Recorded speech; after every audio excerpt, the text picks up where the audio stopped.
ሰላሙን የሚወድ ሰው ለጦርነት ይዘጋጃል። ትንሽ ግርምትንም ይጭራል፣ ደግሞ እውነትም አለው። ዘላቂ ሀብት ንዑን ወደሚያደርጉ ኢንቨስትመንቶች የሎጂስቲክ ትስስሩስ እንዴት ነው የሚሆነው?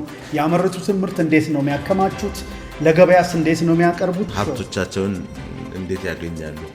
ግን የተገኘውን ሀብት እንዴት ያስተዳድሩታል? ኤክሳይትመንት አለ። አቦ እርሻ ሊሰጠን ነው፣ ስራ ውስጥ ልገባ ነው። የተቀናጀ እቅድ ይመስላል። አንደኛው ላይ ብቻ ያልተንታለ የበጀት ሽግግር የተመለከተ መረጃ ነው ያለው። አዲስ አበባ ከዋና ከተማነቷ ባሻገር የኢኮኖሚ ማዕከልነቷ በጣም ያመዝናል። ከብሪክስ አባል ሀገራትም ጋር አብራ ለመስራት በሁለት በኩል ብዙ የኢኮኖሚ እንቅስቃሴዎች ከመብራት ጋር የተያያዙ ናቸው። የንግድ እንቅስቃሴ ውስጥ ጣልቃ ገብቶ የፖሊሲ ማሻሻያ እንድታረግ የምዕራቡን ዓለም አጠቃላይ የፖለቲካ ፍልስፍና በሀገራት ላይ ይጭናሉ ተብለው ይታመናል። ዋናው ዓላማ መሰረታዊ ልማትንና ዘላቂ ልማትን ማሳደግ ስለሆነ ቀላል የጦር መሳሪያዎችንና ተተኳሾች ጥይቶችን ኤክስፖርት በማድረግ ኢትዮጵያ ውስጥ ግን ኦልሞስት ከ10 ሰው 3 ሰው ነው የጥርስ ሳሙና የሚገዛው። በዚህኛው ሂደት ውስጥ እንዴት ነው $6 ቢሊዮን የሚደርሰው የሚለው አፍሪካ ልማት ባንክና የአረብ ባንክ ለኢኮኖሚ ልማት የሰዎች ስፔሻሊቲ ቡና የመግዛት ፍላጎታቸው ጨምሮ ወጣቶች በአነስተኛና ጥቃቅን ተደራጅተው ኢምፖርት ሰብስቲዩት ለማድረግም ወደ ውጭም ለመላክ የዓለማችን ትልልቅ ሶቨርን ፈንዶች እነማን ናቸው የሚለውን ንግድና ምጣኔ ሀብት ላይ የተመሰረቱ ፖሊሲዎች ያስፈልጋሉ። ይሄ ዶላር እየተንቀሳቀሰ ከሆነ $29 ትሪሊዮን ሰሜን አፍሪካዎች ከ1 እስከ 3 ያለውን ደረጃ ይይዛሉ። ሻማ ልል ነበር። ሻማ ራሱ ቅንጦስ ነው። ፍላጎቶቻቸው ወዴት አቅጣጫ እያዘነበለ እንዳለ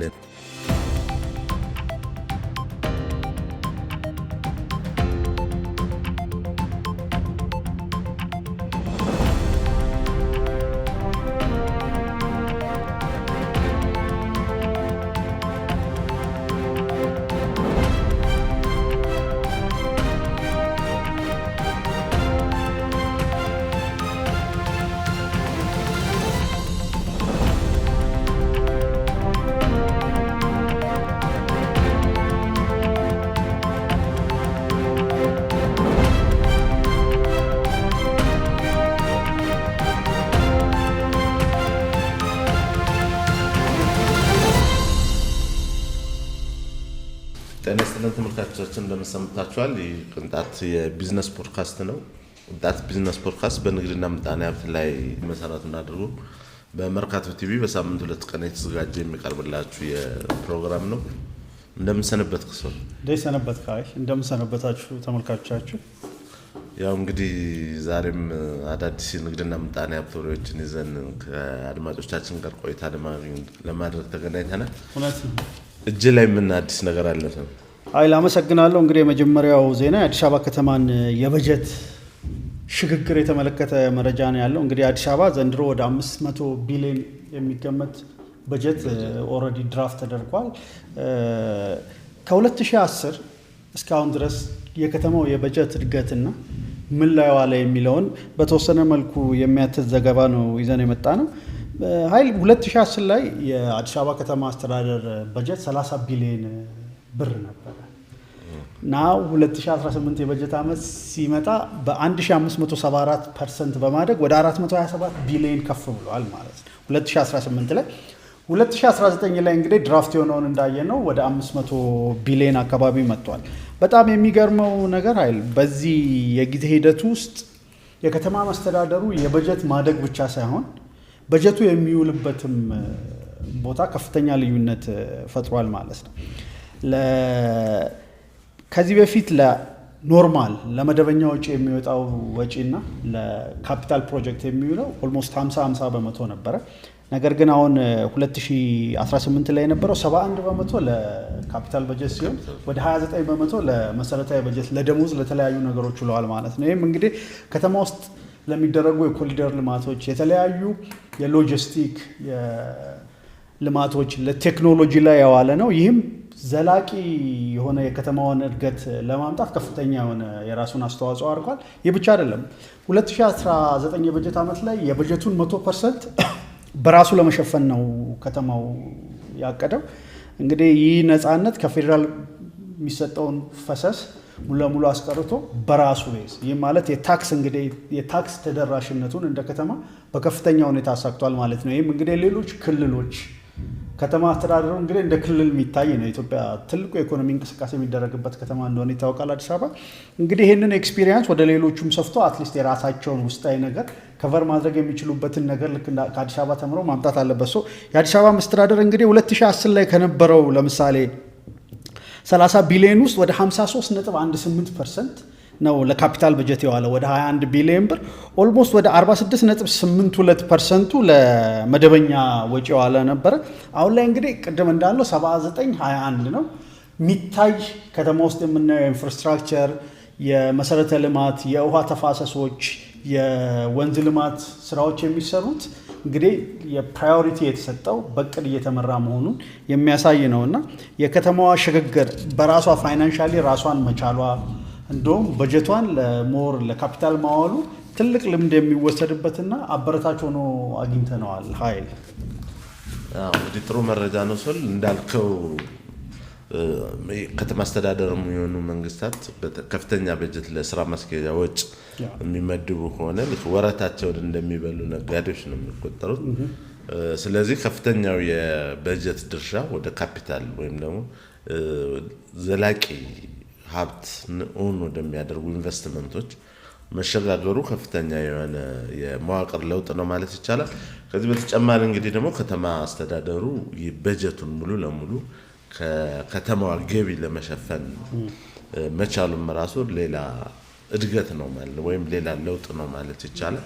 በእርግጥ እንግዲህ አዲስ አበባ ከዋና ከተማነቷ ባሻገር የኢኮኖሚ ማዕከልነቷ በጣም ያመዝናል። ስለዚህ ከፍተኛ የሆነ የሀገሪቱ የኢኮኖሚ እንቅስቃሴ የሚደረግባት ከተማ ናት። ከዚህ አንጻር የምታገኘውም ገቢ ከፍተኛ እንደሚሆንና ከዚህ ጋር ተያይዞ ወጪን ለመሸፈን የማትቸገር ከተማ ብትሆን ብዙም የሚደንቅ አይሆንም። ግን ዞሮ ዞሮ የተገኘውን ገቢ ደግሞ በአግባቡ ተጠቅሞ የራስን ወጪ በራስ ገቢ ማስተዳደር መቻል ራሱ ጥሩ የሚባል ወሬ ነው ማለት እንችላለን። ከዚሁ ጋር ተያይዞ እንግዲህ እኔ ጋር ወዳለው መረጃ ስናመራሱን የኢትዮጵያ ኤሌክትሪክ አገልግሎት አንድ ፕሮጀክት ይፋ አድርጓል ባለፈው ሳምንት። እንግዲህ የኢትዮጵያ ኤሌክትሪክ አገልግሎት በምዕራብና በሰሜን ምዕራብ የሀገሪቱ ክፍሎች የሚገኘውን የኤሌክትሪክ ኃይል ማስፋፊያ ለማደስና ሙሉ ለሙሉ ለማዘመን የ3 ቢሊዮን ብር ውል ተፈራርሟል ከሁለት ዓለም አቀፍ ድርጅቶች ጋር ሶል እንግዲህ የኤሌክትሪክ አገልግሎቱ ይህንን ገንዘብ ያገኘው ከዓለም ባንክ ነው ድጋፉን ያገኘው። ሁለቱ ኩባንያዎች አልፋ ቴንዲ እና ካፒታል የተሰኙ የቴክኖሎጂ ኩባንያዎች ናቸው። ስለዚህ በአገሪቱ ምዕራብና ሰሜን ምዕራብ አቅጣጫ እንግዲህ ነቀምት አሶሳ መስመር ማለት ነው።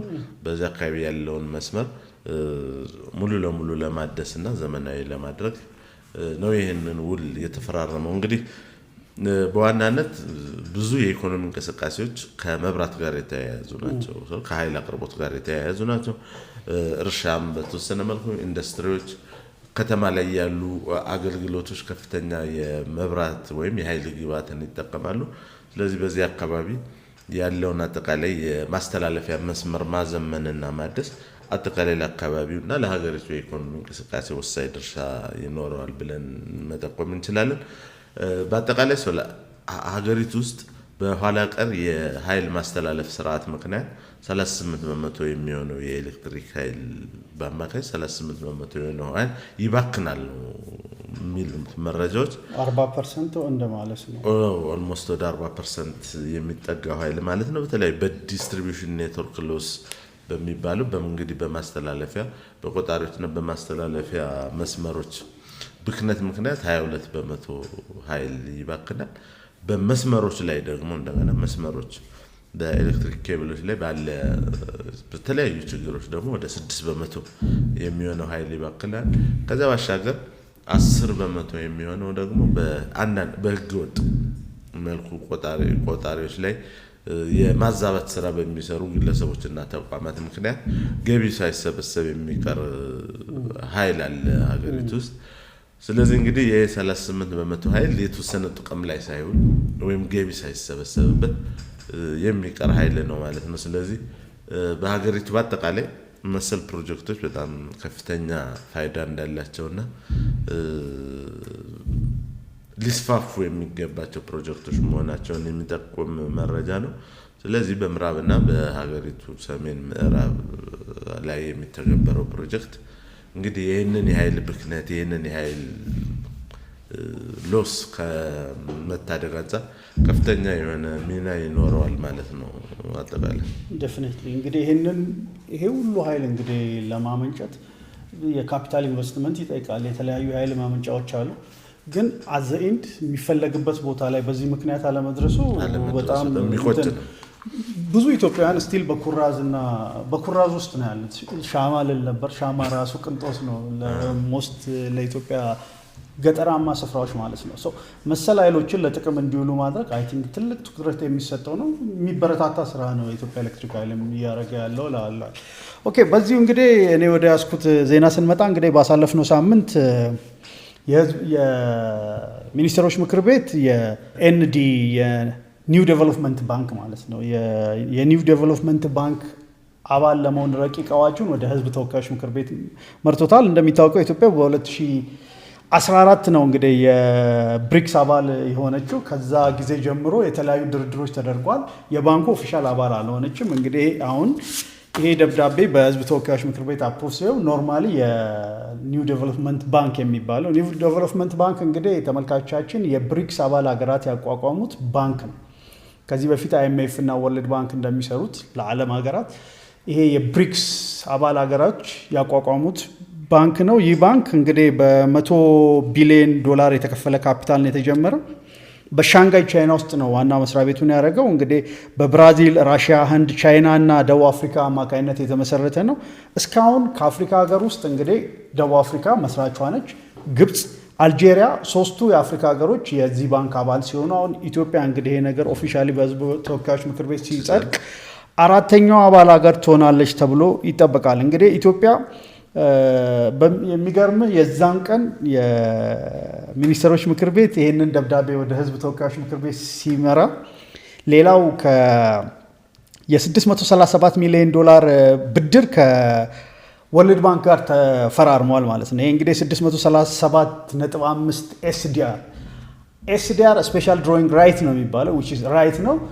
አንድ ኤስዲአር 1.33 የአሜሪካ ዶላር ያህላል። የዛን ያህል ስምምነት አድርገዋል። ይህ የሚያሳየው ኢትዮጵያ እንግዲህ ከምዕራቡ ክንፍ ጋር ካሉት የኒዮ ሊበራል የሚባሉት ባንኮች ጋር ያላትን ግንኙነት አጠናክራ እየሄደች ነው። በዛውም ከሳውዝ ከሚባለው ከብሪክስ አባል ሀገራትም ጋር አብራ ለመስራት በሁለት በኩል እየተንቀሳቀሰች ነው ማለት ነው። ይህ እንግዲህ ከሁለቱም የመጠቀም ስትራቴጂ ሀገሪቷ እንድታተርፍ ያግዛታል። እንግዲህ ይሄኛውን ኒው ዴቨሎፕመንት ባንክን ስናየው ከድሮዎቹ ባንኮች ምንድን ነው የሚለየው ማለት ከአይኤምኤፍ እና ወርልድ ባንክ ምን የተለየ ነገር አለው የሚለው እንግዲህ የመጀመሪያው ይሄ ባንክ ያበደረውን ብድር በሎካል ከረንሲ መመለስ የሚያስችል ፍሌክሲቢሊቲ አለው። የሚሰጥን በሎካል ከረንሲ ስትመልስም በአይነትም በሎካል ከረንሲ እንድትመልስ ያደርጋል። የአይኤምኤፍ እና ወርልድ ባንክ የዛ አይነት ነፃነት የላቸውም። በጣም ሪጅድ የሆነ ነው። ሌላው ቬቶ ፓወር የሚባል የለም በአባላት ሀገሮች መሀል። እንደምታውቀው አይኤምኤፍ እና ወርልድ ባንክ ላይ ቬቶ አለ። ለምሳሌ አሜሪካ ቬቶ ፓወር አላት በሁለቱም ተቋሞች ላይ። እንደሚታወቀው አይኤምኤፍ ላይ ወደ 16.5% ድርሻ አለው አሜሪካ፣ ወርልድ ባንክ ላይ 15%። የአሜሪካንን ሀሳብ ለመቃወም እንግዲህ ቬቶ ለማድረግ ሌሎቹ 85% እና ከዛ በላይ 85% አትሊስት ድምፅ መያዝ አለበት ማለት ነው። እና ልክ እንደዚሁም የተወሰኑ ሀገሮች ኮላይድ ሲያደርጉ ቬቶ የማድረግ ነገር አላቸው። እዚህ ግን በአባል ሀገሮች መሀል ምንም ቬቶ የለም። እንቅስቃሴ መኖሩ ነፃነትና የመስራት ፍጥነትን አቀላጥፎታል። ሶስተኛው እንግዲህ ተለዋዋጭነት፣ የህጎች ተለዋዋጭነት ነው። ለምሳሌ ከአይኤምኤፍ እና ወርልድ ባንክ ብድር ስትወስድ የተቀመጡ ፊክስድ የሆኑ ፖሊሲዎች አሉ የሚታወቁ። ፖለቲካል እንቅስቃሴ ውስጥ የንግድ እንቅስቃሴ ውስጥ ጣልቃ ገብተው የፖሊሲ ማሻሻያ እንድታረግ ያስገድደዋል። ኒው ዴቨሎፕመንት ባንክ ላይ ግን ይሄ ነገር የለም። ፍሌክሲቢሊቲ ዋናው ዓላማ መሰረታዊ ልማትንና ዘላቂ ልማትን ማሳደግ ስለሆነ የፖሊሲና ፖለቲካል ህጎቹ ውስጥ ገብቶ የማቡካት የማዘዝ ልማድ የለውም። ይሄም ለኢትዮጵያ የተሻለ ነፃነት ይሰጣታል። በዚህም አንጻር ከባንኩ ጋር የሚኖር ትስስርን ማስፋት ለሀገሪቷ በጣም ወሳኝ ነው ተብሎ ነው የሚታሰበው። እና እንግዲህ የህዝብ ተወካዮች ምክር ቤት ይህን ሲያጸድቀው በቀጥታ አባል እንሆናለን ማለት ነው። ጥሩ ነው ለኢትዮጵያ ብዬ አስባለሁ። መልካም ወሬ ነው። እንግዲህ ተመልካቾቻችን እየተመለከታችሁ ያላችሁት ቅንጣት የቢዝነስ ፖድካስት ነው። በመርካቶ ቲቪ እየተዘጋጀ የሚቀርብላችሁ ወሬውን ይዘንላችሁ የቀረብ ነው። ኃይሉ በላይና ሰለሞን ጥላው። እንግዲህ ሶል ያነሳው መረጃ ላይ ምንድነው ዓለም በተለያዩ ወራዎች የኃይል አስተላለፍ ላይ እየተከፋፈለች ያለችበት ሰዓት ይገኛል። እንግዲህ ላለፉት በርካታ ዓመታት የምዕራቡ ዓለም አጠቃላይ የፖለቲካውንና የኢኮኖሚውን የበላይነት ይዞ የቀጠለበት እውነታ ነበር። አሁን ግን ባለ ሌሎች ወገኖችም አለን ማለት ጀምረዋል ማለት ነው። በተለይ በራሽያና በቻይና የሚመራው የብሪክስ ጎራ ሌላው የዓለም የትብብር ማዕከል ሆኖ ብቅ ብሏል። እንዳልከው ኢትዮጵያ ሀገራችን ደግሞ ከሁለቱ ጋር ተሰልፋ ያለችበት ሁኔታ እንዳለ ነው የምንረዳው። የብሪክስ አባል ናት። እንግዲህ የኢኮኖሚ ሪፎርም በማድረግ ደግሞ ከወርልድ ባንክ እና ከአይኤምኤፍ ጋር በተለይ ኢኮኖሚያዊ በሆኑ ሁኔታዎች ላይ ከፍተኛ የሆነ ግንኙነት አላት። ወደፊት እንግዲህ ሁለቱ ጎራዎች አቻ ደረጃ ላይ ሲደርሱ ፍክክር ካለ ደግሞ አንዱን ለመምረጥ የምንገደድበት ሁኔታ ሊኖር ይችላል ማለት ነው። አሁን ግን እንደዛ የሚያስገድድ ሁኔታ የለም። ስለዚህ ከሁለቱም ጋር መስራት የተሻለ አማራጭ ይሆናል ማለት ነው። ለተወሰነ ጊዜ የሚኖሩ የኃይል አስተላለፍ ለውጦችን የኢትዮጵያን ወቅታዊ አቋም እንግዲህ አብረን በጋራ ወደፊት የምንመለከተው ይሆናል ማለት ነው። እንዳልከው ግን ሰው በተለይ አይኤምኤፍ እና ወርልድ ባንክ የምዕራቡን ዓለም አጠቃላይ የፖለቲካ ፍልስፍና በሀገራት ላይ ይጭናሉ ተብለው ይታማሉ። በአንጻሩ በምስራቁ ዓለም ብቅ ያሉት የብሪክስ ሀገራት ግን ለሀገር ውስጥ የፖሊሲ ነፃነትና የሉዓላዊነት ነፃነት የተሻለ እድል ይሰጣሉ ተብሎ ማጠቃለል ይቻላል። አጠቃላይ እንግዲህ የሚኖረውን የኃይል አስተላለፍ ዓለም የምትከተለውን መንገድ ደግሞ በጋራ ወደፊት የምናየው ይሆናል። በዚሁ ኔጋ ወዳለው መረጃ ስንመጣ ኢትዮጵያ በተወሰነ መልኩ እነዚህ ከጦር መሳሪያ ጋር በተያያዘ በገፍ ታስገባው የነበረውን የጦር መሳሪያዎች ታስገባቸው የነበሩትን የጦር መሳሪያዎች በመቀነስ እንደውም ወደ ኤክስፖርት እየተሸጋገረች ነው የሚለው ዜና እጄ ላይ ይገኛል። ሰው እንግዲህ በተለይ ለቅርብ የሆኑ ለአፍሪካ ሀገራት የተለያዩ ቀላል የጦር መሳሪያዎችን እና ተተኳሾች ጥይቶችን ኤክስፖርት በማድረግ በተለይ በቅርብ ጊዜ በያዘቻቸው ውሎች ወደ $30 ሚሊዮን የሚጠጋ ገቢ ማግኘት ችላለች። እንግዲህ ይሄ በከፍተኛ የሆነ ኢምፖርትን ከመቀነስ በተጨማሪ የተመዘገበ ውጤት ነው ማለት ነው። በሀገሪቱ የመከላከያ ተቋም ስር የተለያዩ ኢንዱስትሪዎች አሉ። እነዚህ ኢንዱስትሪዎች በጣም ዘመናዊ የሆኑ መሳሪያዎችን ተተኳሾችን በማምረት ለጎረቤት የአፍሪካ ሀገራት በመሸጥ ሌላ ለሀገሪቱ የውጭ ምንዛሬ ገቢ ማስገኛ እየሆኑ ነው የሚል ዜና ወጥቷል። እንግዲህ በተለይ ሆሚቾ የጥይት ፋብሪካ የተባለ በመከላከያ ኢንጂነሪንግ ስር የተደራጀ የጥይት ማምረቻ ፋብሪካ በተለይ በቅርብ ጊዜ የተለያዩ የማዘመኛ ተግባራት ተከናውነው ውጤታማ የሆኑ ስራዎችን እየሰራ እንደሆነ ነው መረጃዎች የሚጠቁሙት። እዚሁ ኖርዝ ሸዋ ሰሜን ሸዋ አካባቢ የሚገኘው ሆሚቾ የጥይት ፋብሪካ የተጀመረው በ1979 ዓ.ም እንደነበረ ያኔ እንግዲህ በሶሻሊስቷ የሰሜን ኮሪያ ድጋፍ $80 ሚሊዮን የተጀመረ ፋብሪካ እንደነበረ መረጃዎች ያመለክታሉ።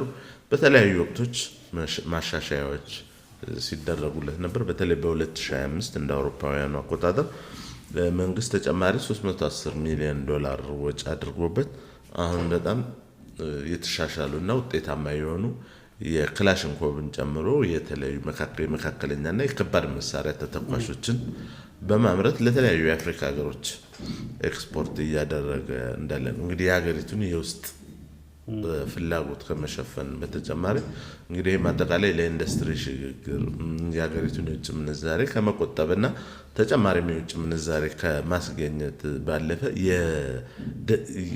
የደህንነትና የጸጥታ ጉዳይ በኩል ራስን የመቻልም ምሳሌ ተደርጎ እየተወሰደ ነው ያለው። እንግዲህ ጥሩ ዜና ነው ብለን ለተመልካቾቻችን ይዘነው ቀርበናል። ምንም ጥርጥር የለውም። እንግዲህ ሰላሙን የሚወድ ሰው ለጦርነት ይዘጋጃል ይላሉ የፖለቲካል ፈላስፎች። አንድ ሀገር እንግዲህ ማለት ማንም ሀገር ወደ ጦርነት መግባት የሚፈልግ ሀገር የለም። ግን ስለወደድከውም ስላልወደድከውም አይደለም የሚመጣው። ሞር ጠንካራ በሆንክ ቁጥር ሞር አሪፍ ቁመና ባለ ቁጥር ኦልሞስት ጦርነት የመግባት ሬት በጣም በከፍተኛ ሁኔታ ይቀንሳል።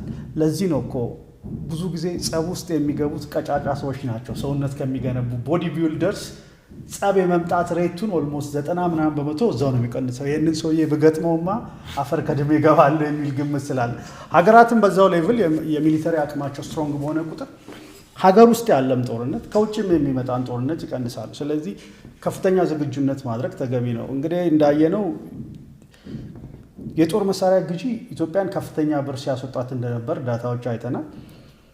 ለራስ ፍጆታ የሚሆንና እንደውም ሰብስቲቲዩት አድርጎ ወደ $30 ሚሊዮን ማግኘት ጥሩ ዝግጁነት ነው። በዚህ ሂደት ውስጥ እንግዲህ የቴክኖሎጂ ሽግግር ውስጡ የሚሰሩ መሐንዲሶች የተለያዩ እውቀቶች ይመጣሉ እና ስለዚህ አንድ ትልቅ ግብዓት ነው የሚሆነው ለዚህ ሀገር የሚል እምነት አለኝ። እንግዲህ ተመልካቾቻችን ከማስታወቂያ በኋላ ተመልሰን እንገናኝ።